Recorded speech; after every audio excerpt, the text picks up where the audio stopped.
კიდევ ერთხელ მოგესალმებით ახალ ამბებს 16 საათზე ნინო სალუქაძე გაგაცნობთ. Kișinău Ევროპის საბჭოს მინისტრთა კომიტეტის 135 სესიას მასპინძლობს ევროპის ქვეყნების საგარეო საქმეთა მინისტერიალში მონაწილეობს საქართველოს საგარეო საქმეთა მინისტრი მაკა ბოჭორიშვილმა სესიის მონაწილეებს სიტყვით უკვე მიმართა და აქცენტი გააკეთა ევროპის წინაშე არსებულ გამოწვევებსა და დემოკრატიულ ღირებულებებზე. საგარეო უწყების ხელმძღვანელმა კონკრეტული ქვეყნების მხრიდან საქართველოს მიმართ უსამართლო მიდგომებზე ისაუბრა და ხაზი გაუსვა იმას, რომ მოლდოვა სამ ქართულ დამოუკიდებელ მაუწყებელს უარი უთხრა ევროპის საბჭოს ეგიდით მიმდინარე ღონისძიების გაშუქებაზე. მაკა ბოჭორიშვილის შეფასებით შემაშფოთებელია, როდესაც სიტყვის თავისუფლება და მედიის თავისუფლება შერჩევითი პრინციპით განიმარტება. გამოსვლის დასაწყისში მსურს მტკიცე სოლიდარობა გამოვხატო უკრაინელი ხალხის მიმართ რუსეთის განგრძობადი აგრესიით გამოწვეული ტანჯვისა და მსხვერპლის ფონზე. დღეს ევროპის წინაშე მრავალი გამოწვევა დგას, თუმცა ომი და კონფლიქტი არ არის ერთადერთი საფრთხე, რომელიც იმ ფუნდამენტს არყევს, რომელზეც ევროპა აშენდა. არანაკლებ საშიშია სიმართლის რელატივიზაცია, ორმაგი სტანდარტები, პოლიტიკური კონიუნქტურისთვის ღირებულებების გადაფასება და დემოკრატიის სახელით თავად დემოკრატიული პრინციპების დასუსტება. დღეს ჩვენი შეხვედრის გაშუქების სურულ ჟურნალისტებს საქართველოს სამი სხვადასხვა ტელევიზიიდან უარი ეთქვათ მოლდოვაში შემოსვლასა და პროფესიული საქმიანობის განხორციელებაზე. შემაშფოთებელია, როდესაც სიტყვის თავისუფლება და მედიის თავისუფლება შერჩევითი პრინციპით განიმარტება. ბოლო წლებში ჩემი ქვეყნის კრიტიკა ზოგიერთისთვის ყველაზე მიმზიდველ საქმიანობად იქცა. კრიტიკა დემოკრატიის ბუნებრივი ნაწილია, მაგრამ მაშინ, როდესაც პოლიტიკური მიზნები ფაქტებზე მაღლა ეს უკვე არა დემოკრატიის გაძლიერებას, არამედ ნდობის რღვევას ემსახურება. თვალთმაქცობაა დემოკრატიის უკუსვლაზე წუხილი და იმავდროულად იმ რადიკალური ძალების წახალისება, რომლებიც არჩევნებზე უარს ამბობენ. ქართველი ხალხის მხარდაჭერის მტკიცება და იმავდროულად ქართველი ხალხის მიერ არჩეულ ხელისუფლებასთან დემონსტრაციული გაუცხოება. კანონის უზენაესობაზე საუბარი და ამავე დროს სამართლისა და კანონის გვერდისავლის გზების ძიება.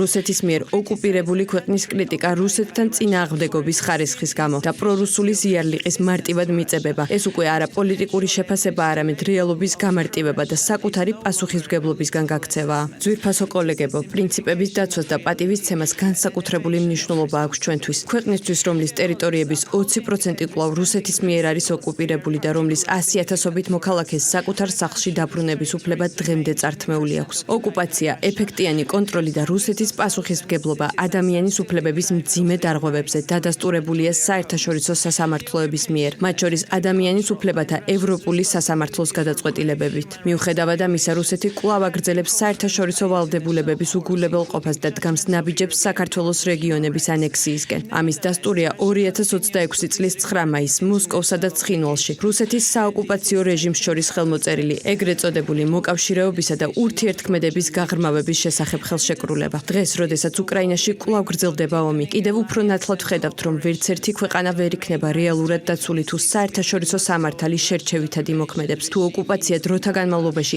ახალ ნორმად გადაიქცევა და თუ ძალა სამართალზე მაღლა დადგება. საქართველო კვლავაც ერთგულია კონფლიქტის მშვიდობიანი და ყოვლის მომცველი მოგვარების პოლიტიკის და ყველაფერს აკეთებს მშვიდობის, სტაბილურობისა და რეგიონში უსაფრთხოების შესანარჩუნებლად. ჩვენ კარგად ვიცით ომის ფასი და გვესმის, რომ მშვიდობა მხოლოდ სამხედრო ესკალაციის არარსებობა კი არა, არამედ პასუხისმგებლობაა საკუთარი ხალხის, რეგიონისა და საერთო ევროპული მომავლის წინაშე. ევროპის საბჭოს მინისტრთა კომიტეტის 135 სესიის ფარგლებში საქართველოს საგარეო საქმეთა მინისტრმა პირისპირი შეხვედრები გამართა კოლეგა მინისტრებთან. მაკა ბოჭორიშვილი შეხვდა ლუქსემბურგის, სერბეთის და უკრაინის საგარეო საქმეთა მინისტრებს. უკრაინელ კოლეგასთან შეხვედრისას განიხილეს ორ ქვეყანას შორის არსებული პრობლემური საკითხები. ხაზი გაისვა დიალოგის მნიშვნელობას და ამ მიმართულებით შემდგომ ნაბიჯებს. მაკა ბოჭორიშვილმა კიდევ ერთხელ აღნიშნა, რომ ქართული მხარე საქართველოს-უკრაინას შორის ურთიერთობების ნორმალიზებისთვის მზადყოფნას გამოთქვამს, თუკი უკრაინის მხრიდან შესაბამისი ნაბიჯები გადაიდგმება. ევროპის საბჭოს მინისტერიალის ფორმატში შეხვედრა საქართველოსთვის არის საუკეთესო შესაძლებლობა მონაწილე ქვეყნებთან ერთად გავაჟღეროთ ის საკითხები, რაც აწუხებს საქართველოს, რაც მნიშვნელოვანია საქართველოს საგარეო პოლიტიკურ დღის წესრიგში. ეს შეხვედრა სწორედ დაიგეგმა ჩვენი სატელეფონო საუბრის დროს და ინიციატორი ამ შემთხვევაში მე ვიყავი თავად და მნიშვნელოვანია, რომ უკრაინულ მხარესაც ჰქონდეს სწორი აღქმა თუ რა განწყობილება მოწყობები არსებობს და რა დამოკიდებულებები არსებობს ქართულ საზოგადოებაში. ჩვენ გავაგრძელებთ კომუნიკაციას, რა თქმა უნდა, პირველ რიგში ის მცდელობები, რომელსაც ჩვენ ვხედავთ უკრაინული მხარის მხრიდან, რომ დიალოგი განახლდეს, ამას მხოლოდ პოზიტიურად თუ შევხედავთ. თქვენ ხედავთ, რომ ლუქსემბურგის საგარეო საქმეთა მინისტრი სხვა მისი კოლეგებისგან განსხვავებით არასდროს ამბობს უარს დიალოგზე. ჩვენ ძალიან ხშირად გვაქვს შეხვედრები, ხშირად ვსაუბრობთ. მას აქვს ყოველთვის სურვილი, რომ პირადად მოისმინოს ქართული მხარის პოზიციები ამა თუ იმ საკითხზე, რასაც ნამდვილად ვაფასებთ. მოლდოვას მხრიდან სამი ქართული დამოუკიდებელი მაუწყებლისთვის ევროპის საბჭოს ეგიდით მიმდინარე ღონისძიების გაშუქების შეზღუდვა თავისუფალ მედიაზე თავდასხმად ფასდება თბილისში. საქართველოს პრემიერ-მინისტრის განცხადებით, მოლდოვა თავისუფალი სიტყვის ჩახშობას ცდილობს საკუთარ ქვეყანაშიც, რაზეც ხელისუფლების მიერ ქვეყანაში დახურული ტელევიზიების რაოდენობაც მეტყველებს. სახელისუფლებო გუნდში მიაჩნიათ, რომ გადაწყვეტილების უკან არაფორმალური გავლენები დგას. მოლდოვაში მედიის თავისუფლება დიდი ხანია ფეხქვეშ არის გათელილი. მოლდოვაში დატოვეს სულ ორი ტელევიზიას. საზოგადოებრივი მაუწყებელი 1 და საზოგადოებრივი მაუწყებელი 2. სინამდვილეში ორი სახელმწიფო ტელევიზია ფუნქციონირებს მხოლოდ მოლდოვაში. ესეც მეტყველებს საერთო მდგომარეობაზე, თუმცა თქვენ იცით, რომ მოლდოვას არავინ ამისათვის არ აკრიტიკებს. ასეთ ფონზე, როდესაც ორი სახელმწიფო ტელევიზია დატოვეს სინამდვილეში მოლდოვაში, სახელმწიფო ამას ხაზს უსვა, ეს არ არის საზოგადოებრივი მაუწყებლები, სინამდვილეში ეს არის ორი სახელმწიფო ტელევიზია. ასეთ პირობებში არავის უკვირს, რომ მოლდოვის ხელისუფლება თავს ესხმის ქართულ თავისუფალ მედიასაც, ხო, მათ შეზღუდეს თავისუფალი მედია მოლდოვაში და ისინი ახლა თავს ესხმიან თავისუფალ მედიას საქართველოში. ეს არის აბსოლუტურად ლოგიკური მოვლენა. ეს არ არის მარტო მოლდოვის გადაწყვეტილება. ამ ტენდენციას ჩვენ დიდი ხანია უკვე ვაკვირდებით. ამ ზოგადი ოჯახი არაფორმალური გავლენების, მათ შორის მოლდოვის სახითაც და ეს ცდილობა ამ ძალისხმევის გაგრძელება ჩვენ ადრე ნანახი გვაქვს არჩევნებზე ქართული მედიების შეზღუდვის გადაწყვეტილებები, ნანახი გვაქვს მათი ხელმძღვანელების კომენტარები 4 ოქტომბრის რევოლუციური ცდილობების დროსაც, ასე რომ გასაგებია, რაც უნდა ველოდეთ ამ ქვეყნისგან, მისი დღევანდელი მმართველებისგან. მმართველი გუნდი ქართულ მედიაზე თავდასხმად აფასებს ევროპარლამენტის გადაწყვეტილებასაც, რომლის მიხედვითაც იმედს ევროპარლამენტში მუშაობა 1 წლით აეკრძალა პოსტებიმ და რუსთავი ორმაკი გარდხილება მიიღეს. ქართული მედიის საშუალებების შეზღუდვას კონკრეტული ევროპარლამენტარები ლობირებენ, მათ შორის არიან პოლონელი ქშიშტოფ ბრეიზა და ელენე მეტრეველი. მეტრეველი ნაციონალური მოძრაობის მოკავშირე პოლიტიკური ჯგუფის IPP-ის აღმოსავლეთ პოლიტიკის კოორდინატორია და ამასთან მჭიდრო ურთიერთობაშია ქართულ ოპოზიციონერებთან. ქართულ ტელეკომპანიებთან დაკავშირებით ევროპარლამენტის მიერ მიღებულ გადაწყვეტილებას ელენე მეტრეველი საკუთარ მიღწევად მიიჩნევს, ამის შესახებ ის სოციალურ ქსელში წერს. მმართველი გუნდი კი ევროპული სტრუქტურების მხრიდან სიტყვისა და გამოხატვის შეზღუდვაზე საუბრობს. თქვენ ხედავთ, რომ ევროპული სტრუქტურები პრაქტიკულად სრულად კარგავენ სახეს. მათთვის არაფერს ნიშნავს მედიის თავისუფლება, რაც დაიწყო ბრიტანეთმა, ის გააგრძელა ახლა ევროპარლამენტმა, არის სრულიად სამარცხვინო, რა თქმა უნდა, არავითარ სტანდარტებში არ ჯდება ის გადაწყვეტილება, რომელიც მათ მიიღეს. მედიის თავისუფლება არაფრად უღერს ევროპარლამენტს, ძალიან ემსგავსება, უკვე დაემსგავსა უბრალოდ ევროპარლამენტი საბჭოთა კავშირის უზენაეს საბჭოს. ეს არის ტრაგიკული მდგომარეობა, რასაც ჩვენ ვხედავთ, იმედი გვაქვს, რომ მომავალში ეს ყველაფერი გამოსწორდება. არსებობს საფუძვლიანი ეჭვი იმისა, რომ მიკერძოებულად მოხდა. აქ პოლიტიკას რასაკვირველია აქ ადგილი დამოკიდებულებას იმ მედია საშუალებების მიმართ, რომელიც არ შეესაბამება იმ პოლიტიკას, რომელსაც იუკნევიჩ ვკარნახობს. გამოვიდა ერთ-ერთი ევროპარლამენტარი პოლონეთიდან და მან თქვა, რომ ხო ხედავთო რა გავაკეთეთ, ჯერ სადახართო, ახლა მომავალში კიდე რას გავაკეთებთო ამ პრესის მიმართ. ანუ აღიარა, რომ ეს პოლიტიკური დევნის ნაწილი იყო და არა რაღაც ადმინისტრაციული გადაწყვეტა. აი თავის ნამოქმედარსაც კი არ ნიღბავენ, პირდაპირ გვეუბნებიან, ანუ არა, აი ჯერ მომავალში ჯერ წინა გაქვთ, ნახე რა ნაბიჯები გადავდგათ თქვენ საწინააღმდეგოდ. აი ეს არის ხმამაღლა ლაპარაკობენ ვითომ სიტყვის თავისუფლებაზე და გამოხატვის თავისუფლებაზე, მაგრამ ეს სიტყვის და გამოხატვის თავისუფლება უნდა იყოს იმ ჩარჩოებში, როგორც თვითონ წარმოუდგენიათ, როდესაც მათ ნარატივს ემსახურები. თუ მათ ნარატივს არ ემსახურები, გაქვს კრიტიკული აზრი, თუნდაც განსხვავებული აზრი და არა ვთქვათ კრიტიკული, თუნდაც ეჭვის თვალით შეხედო რომელიმე ნამის, ეგრევე მტრად ცხადდები, შეიძლება პრორუსად ან რაღაცად გამოგაცხადონ და პირდაპირ დევნას იწყებენ. ქართული დამოუკიდებელი მედიის მიმართ ევროპარლამენტის გადაწყვეტილებას ცენზურად და ზეწოლად აფასებენ მემარცხენე ალიანსში. პარტიაში მიაჩნიათ, რომ ევროპული პოლიტიკა სულ უფრო მეტად ექცევა Deep State-ის გავლენის ქვეშ, რომელიც თავისუფალ სიტყვას და მედიას ებრძვის.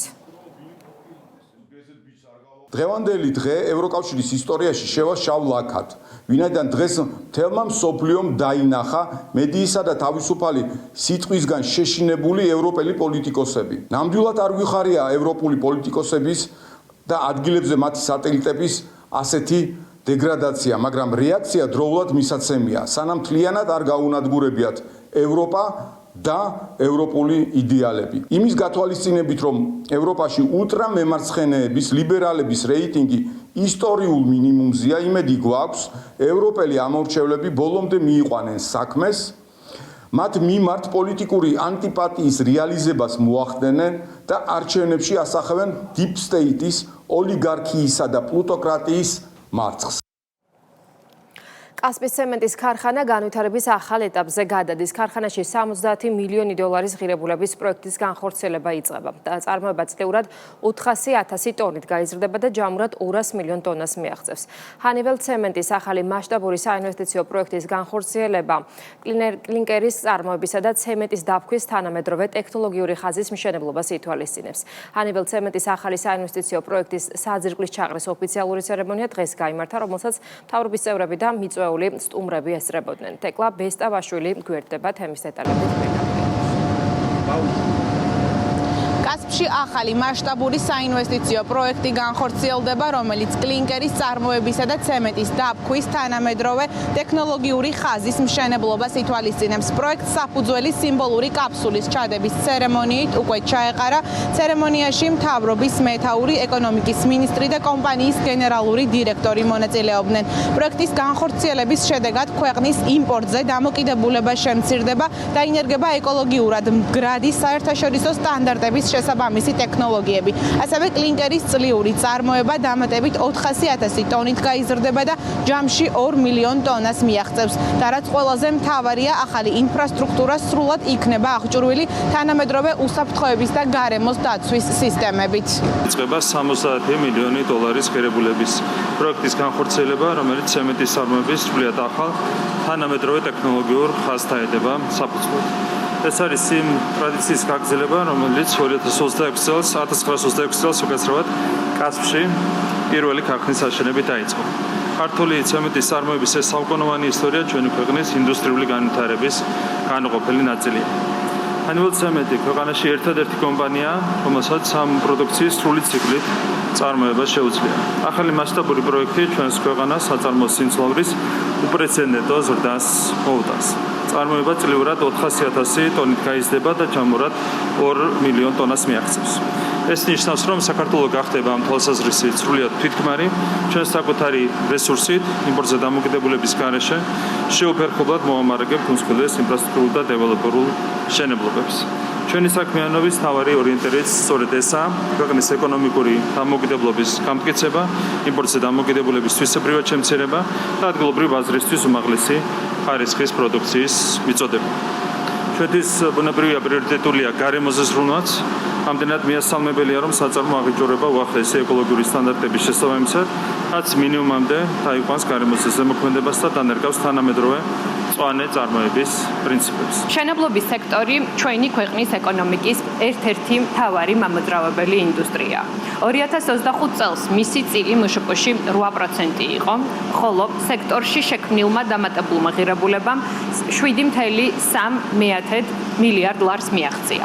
2023-2025 წლებში მშენებლობის სექტორი საშუალოდ 9.3%-ით გაიზარდა. თუმცა ყველაზე მნიშვნელოვანია, რომ ეს ეკონომიკური პროგრესი კონკრეტულ პროექტებში აისახება. ახალ საწარმოებში, გაფართოვებულ წარმოებაში, გაზრდილ ექსპორტსა და ადამიანებისთვის შექმნილ ახალ შესაძლებლობებში. თანადაფინანსების ფონდი დაახლოებით 8-9 წლის წინ შემოვიდა ამ კომპანიაში გავხდით თანამფლობელები და ამ დროის განმავლობაში მოვახერხეთ $200 მილიონ მეტი დაგვებანდებინა ამ კომპანიის განვითარებაში და შევქმნით დამატებითი სამუშაო ადგილები, ქონდა უპრეცედენტო ზრდა, გავაკეთეთ ახალი ინოვაციური პროექტები, მაგალითად მხარს რომელსაც ხედავთ, რომელიც ზევითადის დაახლოებით 10% სამუშაოებს გადაყრილი საბურავების საქართველოში დღეს და ამას ჩვენ ყველაფერს კიდევ უფრო გავზრდით და ეს ხდება ყველაფერი რა თქმა უნდა ეკოლოგიურად სუფთა გზით და რაც თავარია ეს კომპანია გაქართულდა საერთოდ. დღეს ჩვენთვის უმნიშვნელოვანესი დღეა. ეს არის არა მხოლოდ ამ დიდი პროექტის ინიცირების დღე, არამედ დღეს წელს შესრულდა 100 წელი, რაც საქართველოში კასპში ცემენტის ინდუსტრიას ჩაეყარა საფუძველი. 1926 წელს სწორედ აქ დაიწყო ცემენტის პირველი ქარხნის მშენებლობა და უკვე 100 წლის თავზე ჩვენ ძალიან ამაყები ვართ, რომ ვაინიცირებთ ახალ პროექტს. მას შემდეგ ბევრი რამ შეიცვალა, ცხადია, ტექნოლოგია გაუმჯობეს და სტანდარტები შეიცვალა, მთლიანად ქვეყანად შეიცვალა. ბოლო 2 წლეულის განმავლობაში ჩვენმა კომპანიამ გაანახორციელა $100 მილიონი ინვესტიცია დანერგა წარმოების, გარემოს დაცვის და შრომის უსაფრთხოების თანამედროვე სტანდარტები. Hannibal Cement-ის ახალი მასშტაბური საინვესტიციო პროექტის ჯამური ღირებულება $70 მილიონი. მადლობა, თეკლა ბესტავაშვილი იყო. მთავრობა სახელმწიფო სამშენებლო პროექტების მარეგულირებელ საკანონმდებლო ნორმებში ცვლილებების ახალ პაკეტს ამზადებს. აგეგმილ ცვლილებებთან დაკავშირებით პრემიერ-მინისტრი და ინფრასტრუქტურის მინისტრი სამშენებლო კომპანიების და კომერციული ბანკების წარმომადგენლებს შეხვდნენ. რეფორმა მიზნად ისახავს სამშენებლო სექტორის გაძლიერებას, სახელმწიფო პროექტების ფინანსური მდგრადობის ზრდას და სახელმწიფო შესყიდვების სისტემაში პასუხისმგებლობისა და გამჭვირვალობის უფრო მაღალ სტანდარტების დამკვიდრებას. იზრდება ზედნადები და გაუთვალისწინებელი ხარჯების ლიმიტი და ინდექსაციის მექანიზმი. რეფორმა ასევე ითვალისწინებს მცირე და საშუალო ბიზნესის მხარდაჭერას. შესაძლებელი გახდება სახელმწიფო ტენდერებში პრეტენდენტებისა და მისი კონტრაქტორების გამოცდილების გაერთიანება, რაც კომპანიებს მსხვილ პროექტებში უფრო აქტიურ მონაწილეობის შესაძლებლობას მისცემს. პარალელურად მკაცრდება პასუხისმგებლობის და კონტროლის მექანიზმები, ხოლო შავი სიის მექანიზმი ფართოვდება, რის შედეგადაც ფინანსურ ან კორუფციულ დანაშაულებთან დაკავშირებული პირების კომპანიები შესაძლოა სახელმწიფო ტენდერებიდან დისკვალიფიკაციებდნენ. ეს ჩვენ სექტორის წარმომადგენლებს გაუზიარეთ ცვლილებების პროექტი, რომლებიც გააჯანსაღებს სექტორში ვითარებას, არის საკითხები ფასებთან დაკავშირებით, ინდექსაციასთან დაკავშირებით. ჩვენი მთავარი ამოცანა არის რა, რომ მივიღოთ მაქსიმალურად მაღალი ხარისხის ინფრასტრუქტურა და ამაში სახელმწიფომ გადაიხადოს საბაზრო ფასები და ამასთან ერთად გვინდა რომ გავაძლიეროთ მაქსიმალურად კომპანიები, კონკრეტულად ქართული კომპანიები.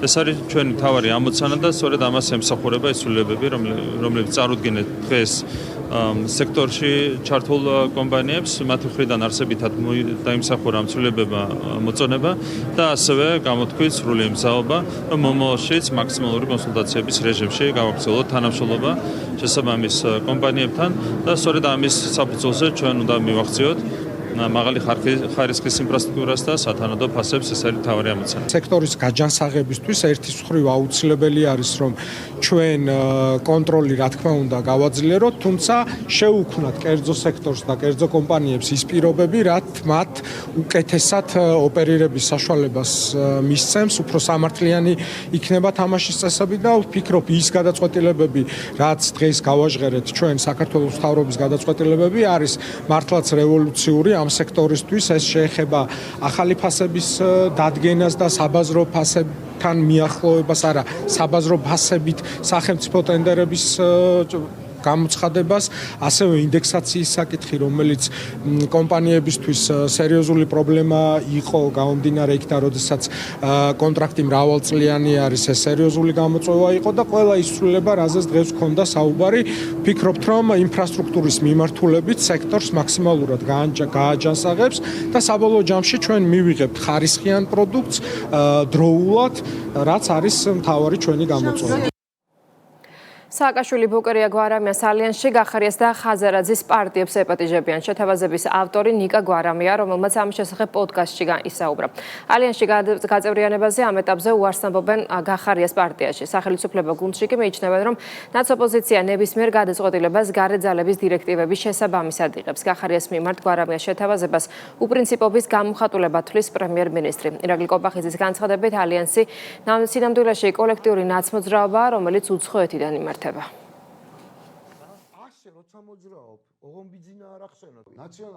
მიუხედავად იმისა, რომ გონია რომ უმძიმესი შეცდომა იყო 2025 და კიდევ უფრო უმძიმესი პარლამენტში დაბრუნება გახარიასი, მიუხედავად ამისა მე აბსოლუტურად ღიად ვამბობ და იმ ლოგოზეც цариელი კვადრატის ერთ-ერთი ინიციატორიც ვიყავი, რომ აქ უნდა მივიღოთ ეს ხალხი. Fair play-ის შესაძლებლობა რომ იქნება სამართლიან არჩევნების გზით, უკვე სრულ მასშტაბიანის, მაშინ გავარჩიოთ ეს ყველაფერი და წარსულიც. ყველანი ერთად ნიშნავს თუ არა, ყველანი ერთად გავგაგებია. ყველანი ერთად შეიძლება საერთო სიასაც ნიშნავდეს. თუ ეს იქნება ასე, მაშინ იქნება საერთო სია. გახარიას პარტია საერთოდ მე ვერ განვიხილავ რამენანაირ პარტნიორად, ეს არის ჩემი პოზიცია. არანაირი კომუნიკაცია არ გვაქვს და არ განიხილება ალიანსში გახარიას პარტიის გაწევრიანება. კიდევ ერთხელ ვამბობ ხაზგასმით. არ გვაინტერესებს მათი ტყის წესრიგი, სამომსად მიხედონ თავიანთ საქმეს.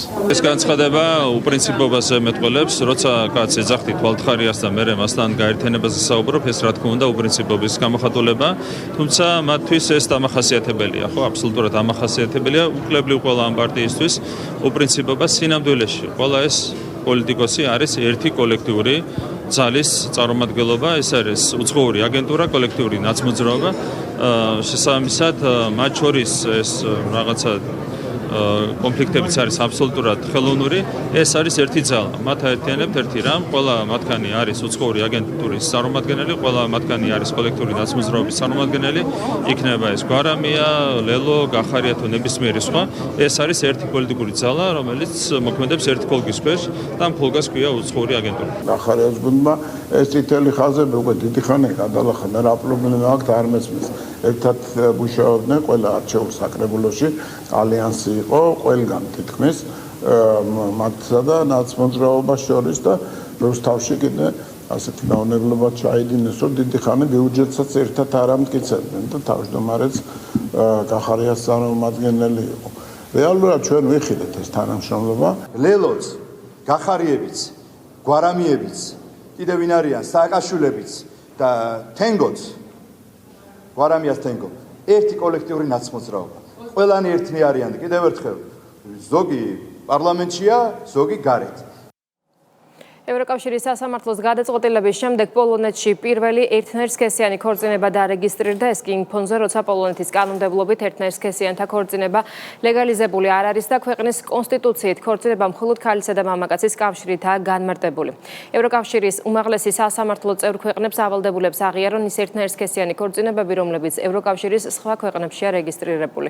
საკითხი პოლიტიკური შეფასებებისაგანია საქართველოში. ნაციონალურ მოძრაობაში ფაქტს უბრალოდ იურიდიულ დეტალს უწოდებენ და პრობლემას ვერ ხედავენ. სახელმწიფო გუნდში კი მიაჩნიათ, რომ მომხდარი ფაქტი ბრიუსელის მიერ დამოუკიდებელი ქვეყნების სუვერენიტეტის შეზღუდვის ნათელი მაგალითია.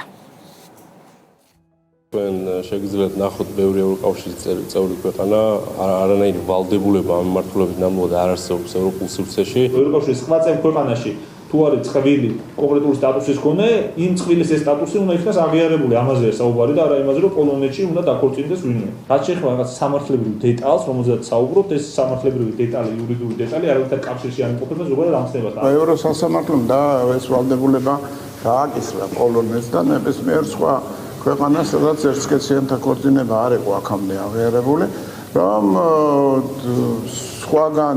სხვა ქვეყანაში შეუღლებული ერთნაირი სქესის ადამიანები უკან ჩამოსვლისა საკუთარ სამშობლოში სამართლებრივადაც და პოლიტიკურადაც ისე იქნენ მიღებული, როგორც ოჯახი და ყველა სამართლებრივი, ეკონომიკური, სოციალური თუ სხვა პროგრამა მათზე ისე გავრცელდეს, როგორც ერთ ოჯახზე.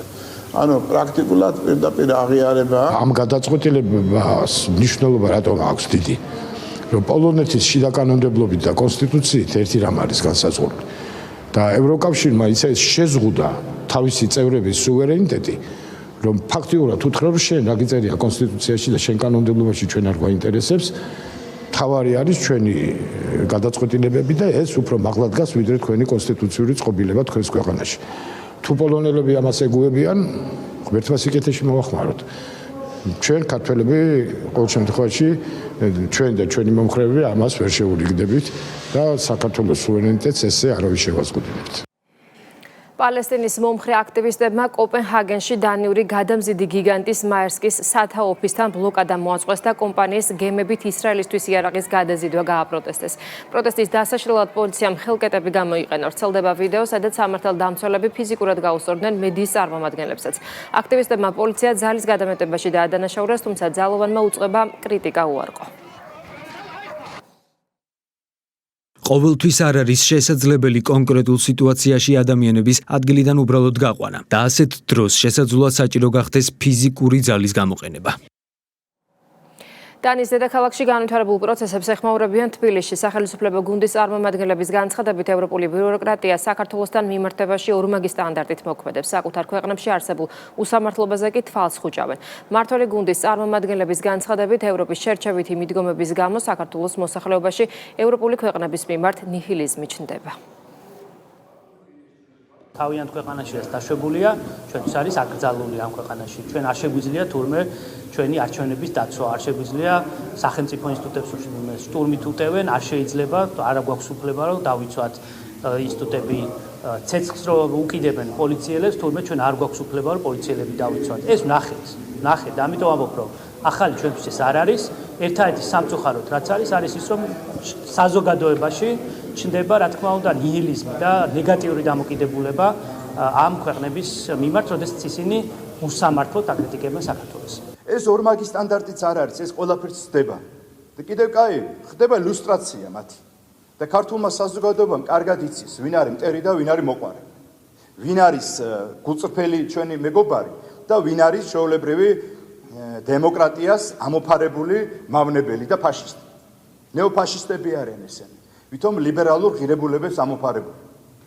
რომელი ერთი დააკვირდით, ესე იგი რეზოლუციას ღებულობენ ჩვენი დასასანქცირებლად, ჩვენი ლიდერების.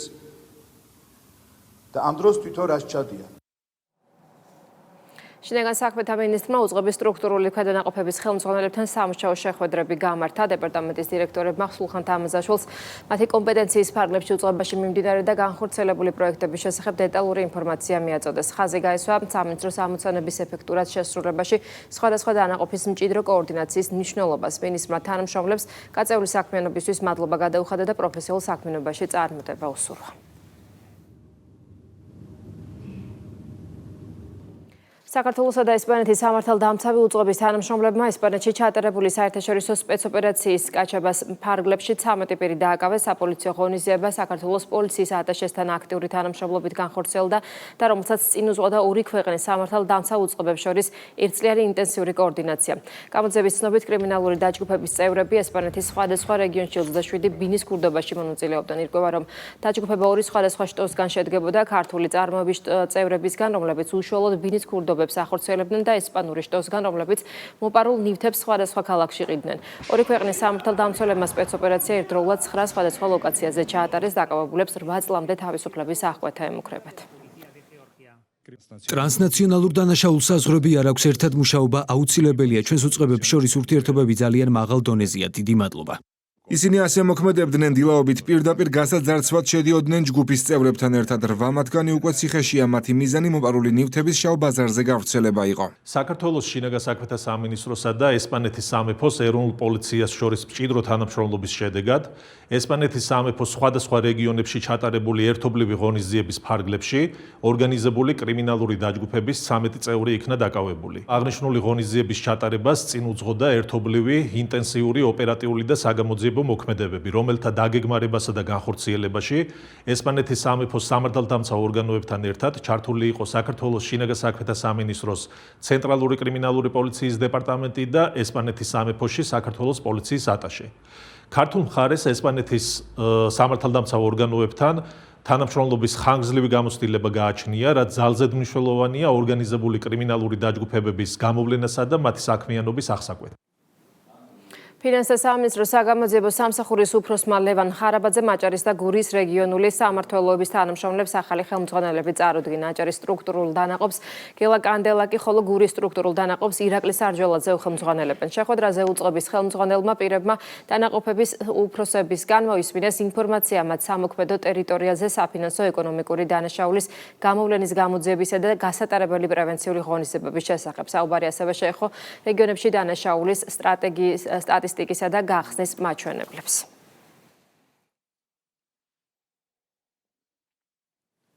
სპორტის მინისტრმა საქართველოს ბოდიბილდინგის ეროვნულ ნაკრებს ევროპის ჩემპიონატზე მიღწეული წარმატება მიულოცა და მომავალ ასპარეზობებში წარმატება უსურვა. ფიტნესისა და ბოდიბილდინგის საერთაშორისო ფედერაციის ეგიდით ესპანეთში ბოდიბილდინგისა და ფიტნესის ევროპის ჩემპიონატი გაიმართა. მინდია ჭინჭარაულმა პირველი ადგილი დაიკავა და ისტორიული შედეგი დადო. ფინალში კიდევ ორმა სპორტსმენმა სანდრო დავითურმა და თეუნა დადეშქელიანმა იასპარეზა. სახელმწიფო რა თქმა უნდა მხარს უჭერს საქართველოს ბოდიბილდინგისა და ფიტნესის ფედერაციას, როგორც სპორტული თვალსაზრისით, ისე კომერციული თვალსაზრისითაც ძალიან პოპულარული მზარდი სახეობაა და ჩვენთვის მნიშვნელოვანია ჯანმრთელობა და ფიტნესი.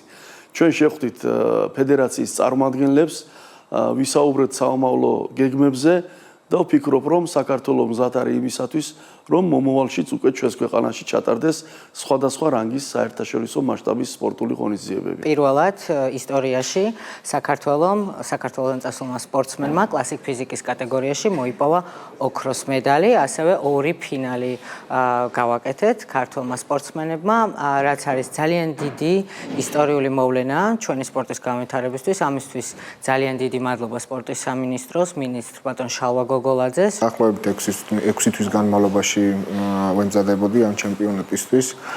დავიკავე პირველი ადგილი კატეგორიაში კლასიკ ფიზიკი, გავხდი ევროპის ჩემპიონი და რა ვიცი, ძალიან სასიამოვნო მომენტია ქვეყნის ისტორიაში პირველად მოვიპოვეთ ოქროს медаლი ამ კატეგორიაში.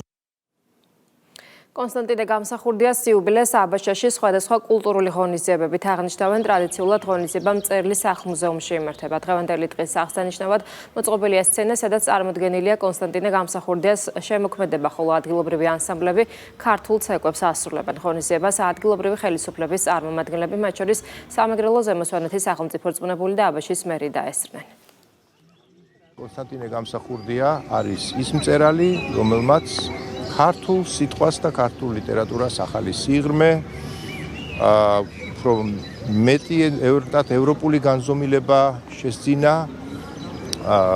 ფილოსოფიურ სიღრმესთან ერთად და მის შემოქმედებაში ხდება თემატიზებულია სამშობლო, ადამიანის ბედი, ასევე ის დილემები, რომელიც მართველს დიდ საქმეებთან შეჭიდებულ ადამიანების გზაზე იჩენს ხოლმე თავს. დიდი საზოგადო მოღვაწის და მწერლის კონსტანტინე გამსახურდიას 115 წლის იუბილეს აღნიშნავთ. 1999 წლიდან აღნიშნება ეს დღე აბაშაში და განსაკუთრებული დღესასწაულია, რომელსაც ულოცავ თითოეულ აბაშელ, თითოეულ ქართველს და ხელოვნების ყველა გულშემატკივარს. ძალიან მნიშვნელოვანი დღეა ეს განსაკუთრებით აბაშისთვის და აბაშელებისთვის, რომ ეს დიდებული ადამიანი იყო აბაშიდან, ვამაყობთ თითოეული აბაშელი ამ დიდებული პიროვნებით. რა ვიცი, ყველა აღნიშნავთ დღევანდელ დღეს. კიდევ ერთხელ მოგილოცავთ ყველას და რა ვიცი, გვეამაყოს ყოველთვის და არასოდეს არ დაგვევიწყებიოს ეს დიდებული ადამიანი. ასეთი იყო ახალი ამბები 16 საათზე, მე გემშვიდობებით ეთერს კი პოლიტიკური პოსტი გააგრძელებს.